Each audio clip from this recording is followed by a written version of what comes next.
네, 이어서 8일 오후에 있었던 광주시 코로나19 브리핑 내용 들어보겠습니다. 네, 9월 8일 14시 기준 코로나19 광주광역시 발생 현황 말씀드리겠습니다.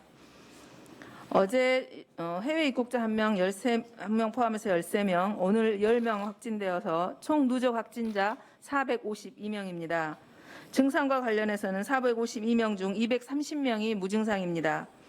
감염 요인이 아직 밝혀지지 않은 사람은 26명입니다. 중등도별 현황을 보면 중등증이 3명, 중증이 1명, 그리고 158명은 경증입니다. 검사 현황입니다. 총 누적 검사 수 13만 5,084건 중 452건 양성이고 현재 118건 진행 중입니다. 병상 현황입니다. 전남대와 조선대에 각각 3명, 5명 입원해 있고요. 화순 전남대병원에 2명 입원해 있습니다. 그리고 빛고울 전남대병원에 47명, 타시도에는 강진의료원 39명, 군산의료원 10명, 목포의료원 16명입니다. 생활치료센터에는 천안에 12명, 나주에 18명으로 총 152명이 입원 중이며 총 가용병상 수 241개 중 73개가 남아 있습니다. 이 중 타시도 환자는 16명이 병상에 우리 관할 병상에 입원 중에 있습니다. 각 상황별 주요 대응 현황입니다. 오늘 14시 기준으로 해서 확진자가 총 10명이 추가가 되면서 성림 침례교회 해지전 검사 1명이 추가되어 59명이 되었고요. 동광주 클럽의 탁구 클럽에도 자가격리 중 해지전 검사에 2명이 추가되어 17명이 되겠습니다. 시장 밥집에서는 3명이 접촉자 분류된 사람 중에 3명 확진되어서 19명. 그다음에 석정 사우나 관련해서도 접촉자 중 2명이 확진되어 3명이 되었습니다. 그 이외에는 천안 171번 확진자와 관련된 접촉자가 1명 확진되었고요. 1명은 아직 조사 원인이 밝혀지지 않아 조사 중입니다. 다음은 오늘부터 진행되는 인플루엔자 접종에 대해서 말씀드리겠습니다. 접종 대상자는 생후 6개월부터 18세까지입니다. 그리고 어른들은 만 62세 이상 어르신이 되겠고요. 임산부가 주요 대상자가 되겠습니다. 접종 대상들은 각 그 대상자별로 기간을 좀 달리 두고 있습니다. 그래서 현재 오늘부터는 생후 6개월부터 18세입니다. 18세까지 2002년 1월 1일 출생부터 2020년 8월 31일 출생아에 해당되겠습니다. 그래서 접종 기간으로는 어린이 사업 대상자들은 9월 8일부터 2021년 4월 30일까지 대상 기간이고 접종 기간이고요. 어린이 사업 대상자 중 1회 접종 대상자가 있습니다. 이분들은 9월 22일부터 12월 31일까지 1회 접종 마치겠습니다. 임산부들은 임순 주수에 상관없이 9월 22일부터 21년 4월 30일까지 산모 수첩 등을 통해 임신 여부가 확인된 임산부들은 맞을 수 있습니다. 어르신들입니다. 만 62세 이상입니다. 즉 1958년 12월 31일 이전 출생자가 되겠습니다. 10월 13일부터 12월 31일까지는 만 75세 이상입니다. 그다음에 10월 20일부터 12월 31일까지는 70세부터 74세, 10월 27일부터 12월 31일까지는 62세부터 69세가 접종 대상일이 되겠습니다. 그 이외에 여기는 지금 국가 예방접종 대상입니다. 그래서 국비 지원이 되는 거고요. 우리 시가 자체적으로 예방접종 또 해주는 계층이 있습니다. 만 51세부터 61세의 장애인, 의료급여 수급자 및 국가유공자가 되겠습니다. 이분들은 2020년 11월 2일부터 11월 30일까지 접종을 받으시면 됩니다. 또 참고사항으로 초중고등 학생들은 좀 기간을 좀 차이를 뒀습니다. 그래서 16세부터 18세, 즉 고등학교 학생들은 9월 22일부터 9월 29일까지 접종을 해주시고 중학생들은 10월 5일부터 10월 12일까지 접종하시면 됩니다. 초등학생은 10월 19일부터 10월 30일까지 접종을 하시면 됩니다. 접종 장소는 이제 보건소로 별도로 오시지 않고 주소지와 상관없이 가까운 지정 의료기관에 가셔서 맞으시면 됩니다. 특히 그런데 만 50세부터 61세의 장애인, 의료급여 수급자, 국가유공자는 주소지 관할구 지정 의료기관에서만 접종이 가능하다는 거 명심해 주시기 바랍니다. 그다음에 이번에 접종 백신은 2020년부터 2021년 절기에 WHO에서 권장하고 있는 4가 백신이라는 거 말씀드립니다. 다음은 우리 사전 질문지에 대한 답변 드리겠습니다. 첫 번째는 3차 대유행 8월 12일 이후에 그 개별 감염 경로가 총 몇 개냐, 그리고 기타로 분류된 경로는 무엇인지를 물으셨습니다. 저희들이 지금 8월 12일 이후부터는 그 주로 학습지, 그다음에 학습지 관련이 8명, 뷔페 관련이 있습니다. 그다음에 청소 영역 관련, 그다음에 상무지구 유흥 관련이 있고요. 그다음에 광화문 8.15 서울 도심 집회 관련해서는 직접 참가한 분, 그다음에 성림 침례교회 2차 감염에 속하겠죠. 그다음에 기타로는 예를 들면 에마본 교회라든지 또 그 직접 다녀오신 분들의 지인 정도인 사람을 기타로 분류했습니다. 그다음에 동광주 클럽이 한 클럽이 있고요. 그다음에 전남 소재 식당, 그다음에 동구에 있는 종합병원, 그다음에 중흥기원, 그다음에 네이처슬립이라 그래서 우리 그 약간 방문 판매와 연관되어지고 있는 가게 중심으로 된 데서 3명 정도 나왔습니다.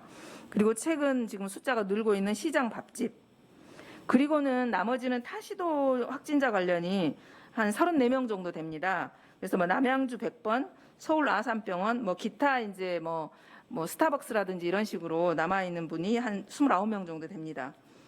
그리고 이제 기타 부분은 저희가 기타로 분류하고 있는 것은 감염원이 분류되지 않는 사람들입니다. 그래서 혼자 단독으로 해서 더 이상 접촉자를 발생시키지 않는 사람이 한 12명 되고요. 추가 관련 접촉자가 있으면서 2명 정도로 되어 있는 사람이 6명입니다. 그래서 여기 기타로 저희가 분류한 것은 접촉 감염원이 발견되지 않는 숫자라는 거 말씀드립니다. 두 번째로는 고위험 시설에 대한 업종 분류 수정 계획이 있는지 또는 가능한지 이걸 질문하셨는데요. 지금 저희가 2.5단계, 그러니까 3단계에 준하는 행정명령을 내리고 있는데 거기에 3단계에 준한다는 의미는 고위험 시설이 12종입니다. 국가가 지정한 고위험 시설 12종이 있고 그다음에 중위험 시설이 있습니다. 그런데 저희가 3단계에 준하는 행정명령을 내렸다는 것은 중위험 시설 중에서 12종에 대해서는 고위험 시설에 준하는 그런 강한 제재 조치를 집합 금지 조치를 내렸다는 것 때문에 저희가 3단계에 준한다고 합니다. 그래서 이 부분에 대한 분류 수정은 어제 그 브리핑에서도 시장께서도 말씀하셨지만 10일이 저희가 이제 시한이지 않습니까? 행정조치. 그래서 9일 날 민간 전문가들과 함께 논의를 해서 여기에 나와 있는 12종, 그다음에 그 고위험 시설로 국가가 지정하고 있는 12종, 그다음에 우리 시가 자체적으로 지정하고 있는 12종. 예를 들면 놀이공원, 게임장, 종교시설, 공연장, 실내체육시설, 경륜, 경정, 경마장, 야구장, 축구장, 청소년 수련시설, 목욕탕, 사우나, 멀티방, DVD방입니다. 이 시설과 고위험 시설 12개를 전체적으로 놓고 저희들이 예를 들면 유흥주점이나 이런 데서 저희들이 확진자가 한 23명 정도 확인이 됐고요. 방문 판매나 이런 데는 35명, 종교시설에는 121명, 실내체육시설, 그다음에 집단 체육활동에 한 29명, 뭐 이런 식으로 각 그 시설별로 확진자들이 나온 양상이 있습니다. 그리고 그 확진자들이 확진자까지는 나오지 않았더라도 확진자들이 주로 지나왔던 동선상에서 나와 있는 시설들이 있습니다. 이런 것들을 좀 통계를 통해서 9일 날에는 이런 시설별로 꼭 국가가 지정한 고위험 시설, 중위험 시설에 따라서 결정하는 게 아니라 이것을 하나로 놓고 보고 주로 어떤 우리 지역에서 더 위험성이 있다고 판단하는 것, 그다음에 조금은 더 약하다고 판단하는 것들을 다시 재평가를 해가지고 어떤 기준을 정할 것인지 이거를 논의한다는 겁니다. 그래서 9일에 그런 거에 대한 논의를 해서 그 결과를 발표하도록 하겠습니다. 다음 세 번째는 성림 침례교회 확진자가 계속 나오는 이유와 추가로 확진자가 나올 가능성이 있는지를 물으셨습니다. 성림 침례교회 같은 경우에는 저희들이 264번이 광화문을 다녀왔다는 게 확인됐고 그분이 3번의 예배를 받습니다. 그래서 그 교회를 보니까 예배를 보는데 그쪽 교회가 CCTV가 없었어요. 그래서 저희가 그쪽 목사님하고 의논해 본 결과 자리가 어디에 앉았는지 예배 때마다 이걸 확인할 수가 없었습니다. 그래서 전 교인들에 대해서 전수조사를 했습니다. 그래서 671명이 그날 한꺼번에 검사를 했는데 그때 확진자로 나온 사람이 30명입니다. 그래서 이 30명에 대해서는 확진이 나왔기 때문에 병원 입원 조치를 했고 나머지 교인들에 대해서는 전부 자가격리를 했습니다. 그 이후에 30명 이후에 추가로 이 자가격리된 사람 중에서 약 20명이 더 나온 겁니다. 그리고 나머지는 또 그 가족 중에 기존 30명이 나온 사람 중에 접촉자 중에 또 추가로 나온 거거든요. 그래서 여기 같은 경우는 주로 이 30명, 58명 중에 교인들 중에서도 성가대원이 33명입니다. 그러면 성가대원이 총 56명인데 그중에 33명이 한 50%, 60% 가까이 성가대원이 된 거죠. 근데 성가대원들이 보니까 지하에서 우리가 교회에 대한 고위험 시설로 적용을 했다가 한번 완화한 적이 있었습니다. 그 시점에 지하에서 성가 연습을 했고 식사도 함께 했습니다. 그걸로 인해서 확진된 사람들이 많습니다.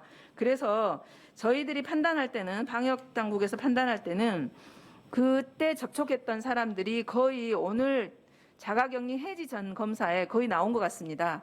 그래서 30명 플러스 58명이 나왔기 때문에 여기 성림침례교회에서 더 이상의 긴 추가에 더 많은 수의 추가가 나올 거라고는 생각하지 않습니다. 그리고 이제 아까 말씀드린 대로 이렇게 추가 확진자가 한 교회에서 이렇게 많은 수가 나온 사례가 없거든요. 그래서 이거는 정말 방역 수칙을 지키지 않은 그리고 가장 안 좋은 산밀, 밀접, 밀집 이런 것들 환경 속에서 이렇게 많은 수의 확진자가 폭발했다라고 생각합니다. 그래서 이 부분은 저희들이 그럼에도 불구하고 좀 더 지켜보도록 하겠습니다.